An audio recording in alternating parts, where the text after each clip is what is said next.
Et salut à tous. Pour ceux qui ne le savent pas encore, Insta360 vient de sortir sa Insta360 Go 3 qui est très prometteuse et qui a un form factor très particulier mais qui va être très intéressant. C'est le concurrent direct de mon PowerShot V10 et je pense que ça peut être un système hyper cool. Ils ont sorti un teaser il y a déjà un petit moment, je suis très en retard sur cette caméra, mais j'avais envie d'en parler parce que franchement ça peut être vraiment cool. On va regarder un petit peu ce que ça donne, toutes les caractéristiques techniques, physiques aussi de la machine, parce qu'il y a quand même pas mal de trucs qui sont assez innovants je trouve.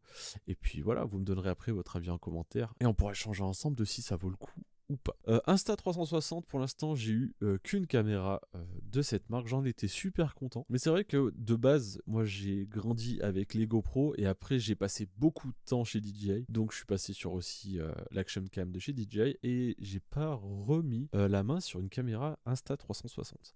Mais celle-là est très particulière avec un usage qui pour beaucoup seront spécifiques, même si grâce aux nouvelles évolutions, vous verrez, ils ont quand même ouvert le champ des possibles à une autre forme de clientèle.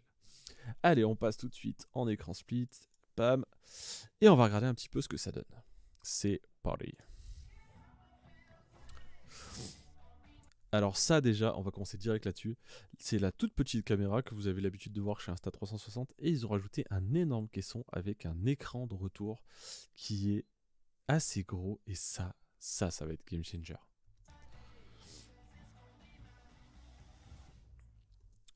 35 grammes pour une caméra action, c'est complètement fou. Alors comme d'hab, on peut la clipser absolument partout, ça c'est vraiment stylé. 2,7K, c'est très largement suffisant en vrai.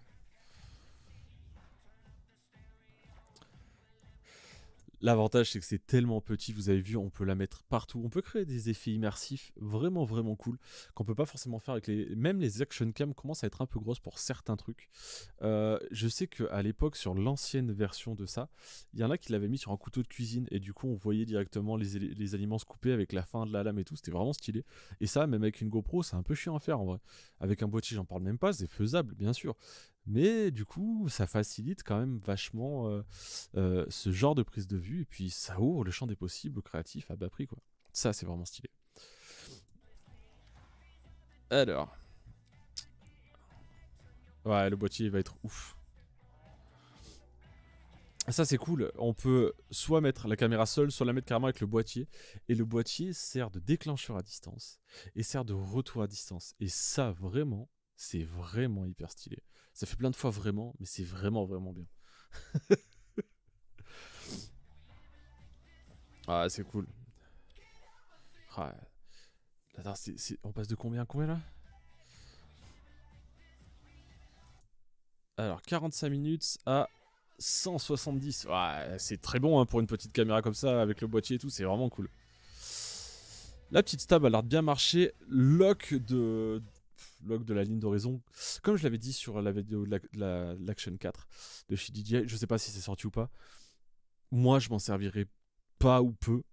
Mais par contre, c'est toujours bien d'avoir une arme de plus à son arsenal, honnêtement. Quitte à pouvoir l'avoir, autant que ça y soit, bien sûr.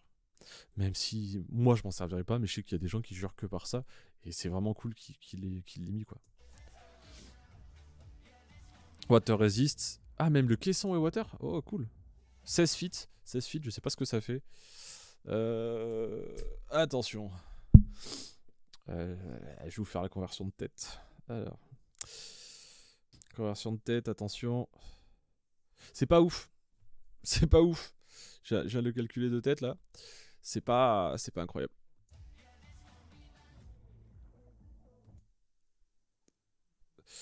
Ouais, 16 feet, ça fait un peu moins de 5 mètres.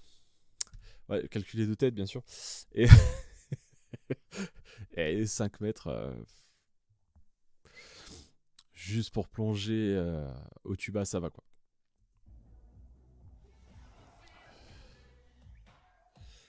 Double micro.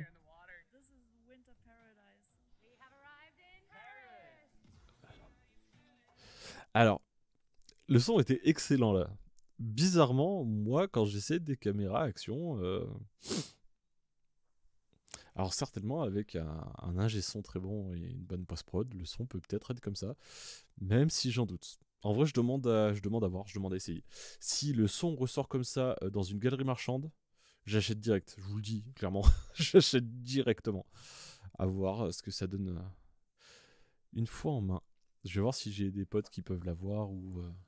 Franchement, je suis un peu hype par le produit quand même. 120 images par seconde en 2,7K, c'est stylé. Hein, ah ouais, bah ouais, typiquement, voilà. Hyperlapse, timelapse, ok. La base, du HDR, je suis moins fan. Ouais. Reviens en arrière.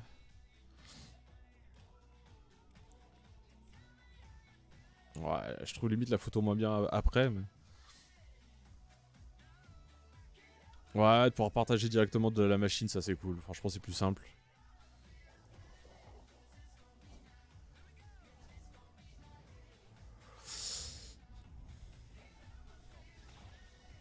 Alors, l'IA editing, moi je suis pas spécialement ouf des IA. Je sais qu'il y en a plein qui sont comme des malades. Je sais pas, moi je préfère travailler par moi-même, honnêtement. Après, peut-être qu'un jour j'y viendrai, peut-être que je suis juste un vieux con, c'est possible. Mais je préfère faire évoluer mes propres compétences que de me baser sur de l'IA. Parce que dans beaucoup de cas, je dis pas que c'est le cas de tous, mais je pense que c'est un peu poussé à la médiocrité, je trouve ça un peu dommage. Bon, je vous ai skippé la fin parce que c'est juste des belles images en disant waouh, c'est trop bien, c'est trop beau, on peut faire des trucs de fou. Alors, pour moi, 2,7, 120 images par seconde, 170 minutes de rec, avec une télécommande pour déclencher à distance, parce que le boîtier c'est ce qu'il est, avec un petit écran retour, je trouve ça vraiment cool. Je trouve ça vraiment cool. Je trouve que la machine fait de belles promesses, très honnêtement. La caméra vaut entre 450 et 480 € pour une caméra action. On est à peu près dans les prix. L'Osmo Action 4, elle est à peu près aussi dans ces gammes-là. Il y a des GoPro qui sont aussi dans cette gamme de prix-là. Je trouve ça honnête. Après, la caméra est toute petite, donc je pense que le capteur sera pas très gros. Mais je trouve ça vraiment intéressant. La possibilité de faire plein de choses juste avec ce petit boîtier dans sa poche. En fait, ça limite l'encombrement pour tous les globetrotters. Je pense que c'est vraiment stylé. Pour tous les créatifs qui ont besoin de mini-caméras pour poser sur différents objets, notamment le tapis roulant des sushis, je trouve ça vraiment stylé. Il y a plein de trucs à faire, il y a plein de clips aimantés, il y a plein de fixations possibles avec ou sans le caisson. Je trouve pas ça si cher. Maintenant, qu'est-ce que ça vaut sur la durée? Et j'ai pas assez pratiqué la marque pour se dire si la qualité d'image ou autre, pour moi, est à la hauteur. Tout ce que je dis, c'est que pour le prix, je trouve ça vraiment intéressant. L'innovation, pour moi, est là et il y a vraiment possibilité de faire des trucs créa de fou avec. Donc voilà pour cette petite vidéo. Encore une fois, je suis désolé, j'ai pas le métal dans les mains, mais ça viendra, on n'est pas pressé. Voilà, j'espère que ça vous aura plu. Si vous avez un avis sur la cam ou si vous l'avez déjà acheté et testé, n'hésitez pas à nous faire un retour dans les commentaires. Franchement, j'ai vraiment hâte de lire ce genre de retour. Si vous avez des questions sur la machine, même si j'ai pas forcément toutes les réponses, n'hésitez pas à les poser en commentaire. J'essaierai d'y répondre avec plaisir. Et puis en attendant, je vous dis à la prochaine. Ciao.